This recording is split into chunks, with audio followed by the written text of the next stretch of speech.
Hello and welcome to Channel's Book Club. My name is Olakunle Kasumo, and it's great to be on this show where we discuss all things books. You know, like I always say, there's a book for everybody, and there's a book for every topic.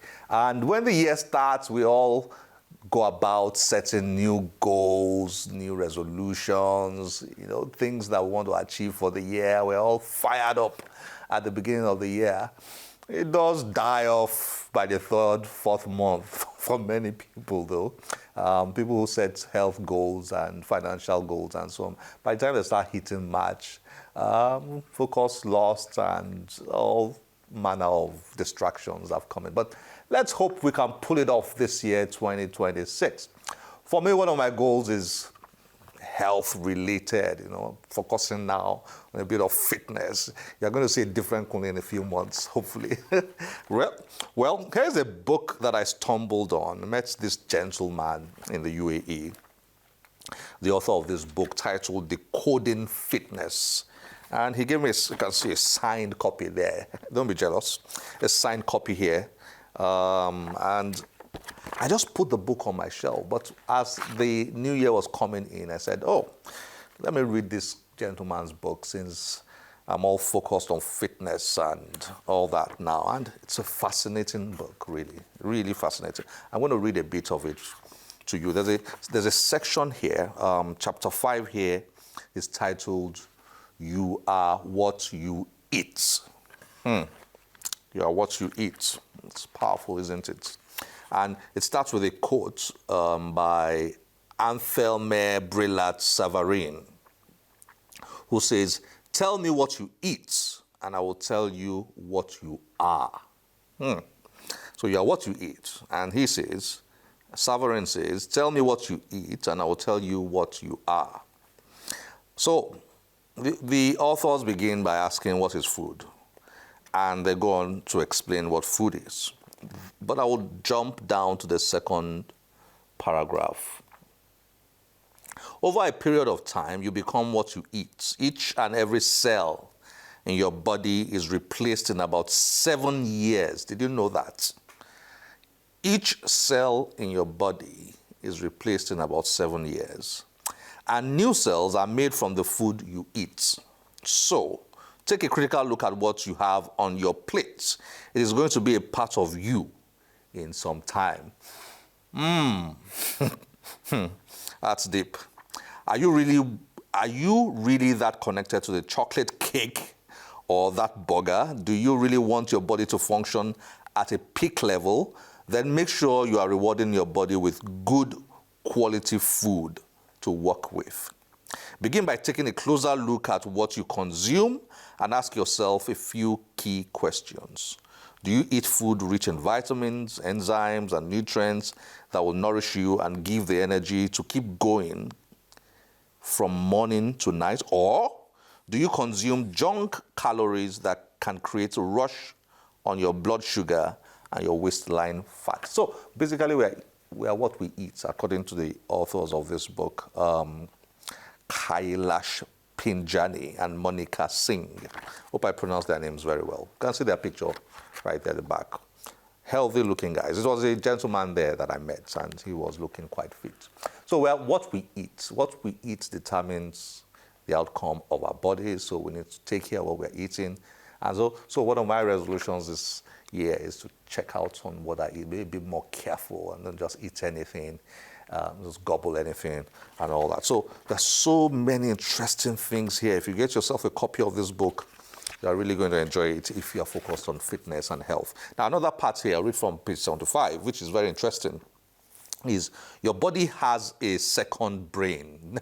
Did you know that? Your body has a second brain. And guess what it is? According to the authors of this book, your second brain is your gut. That's from here, down, your guts.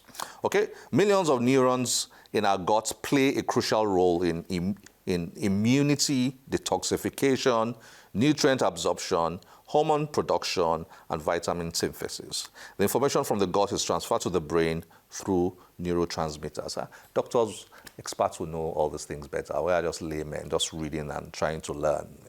I'm sure those who are doctors listening to us right now, they know all these things. They understand all these things. Laymen like us have to read. We have to find out what is going on with our bodies and try as much as possible to learn and apply, which is what we're trying to do. So the gut is like a second brain. The gut is very important. What you allow to go down your gut and the health of your gut is important. I have first-hand knowledge of this because of a health challenge I had a few years back, which had to do with, gastro-related. And I learned a lot about the gastro then. So here they're saying, yes, you have got a second brain, your gut. Though the second brain is not capable of any independent decision-making or thought process, it certainly affects our emotions, mood, sex drive, and clarity of thought, and even your subjective perception of reality. Did you ever think that about the gut? Well, that's what they're saying here. The gut is that important. The second brain sends signals to our central brain of our state of mind. Our gut influences a significant part of our emotions. Those of you who are doctors watching this, send us your views about this. What do you think? Is this correct? Is this accurate? Let's know. Let's get your thoughts about it. But it seems convincing enough. And from daily experiences, you just know that this is very important in the human body. The common notion that we have all experienced butterflies in the stomach, signaling in the gut as part of our psychological stress response. So many things there. I mean, you just jump from, and there's a chapter here titled, Move Your, well, let's leave that for the kids, but you can read here. You know what they're talking about. Move it. Exercise. That's what it's saying. Exercise. So it talks about different things we need to do, we should do as much as possible. Brisk walking, jogging, skipping, dancing, swimming, sports generally, and yoga, becoming flexible, resistance training, etc., etc., etc. Just keep the body moving. So let's try and keep our bodies moving this 2026 as much as possible. Let's stay healthy. Let's learn about our health, our fitness, and all that. And hopefully, God protecting us by the end of the year, look and feel a lot better than we are right now. Yeah, so there is a book for everything. If you are thinking fitness, grab a book on fitness. If you are thinking finance, so many books written on finance. Everybody's talking about tax, the new taxation laws and so on. There are books. I've seen a few interesting new books on taxation in Nigeria. Grab one of them and read. So many different topics: marriage, relationships, psychology, healthcare, mental health, so many different topics. There's a book for every topic out there. And talking about that, I was watching yesterday, just had a glimpse of the match between Manchester United and Manchester City, and saw good old Sir Alex Ferguson. That just reminded me of Sir Alex Ferguson's books.